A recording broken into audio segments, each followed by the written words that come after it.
Kalau susah tidur satu hal, lepas tu esok bangun pagi badan lemau, muka kusam, sembab, stres, seri muka dah tak ada. So I nak sangat share benda ni sebab hari-hari I dapat feedback dekat this video yang I stitch. Tolong baca semua komen yang pakai balm bidara ni and memang berkesan. If you stress, sapu dekat kepala belakang ni, sakit belakang, sapu dekat belakang and bau dia sangat-sangat segar. Bau dia fresh and dia boleh naikkan seri wajah.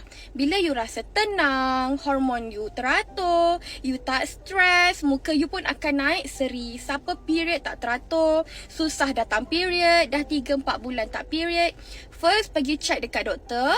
And lagi satu, you boleh sapu ni dekat bahagian bawah perut tu. Okay, sapu je, insya-Allah.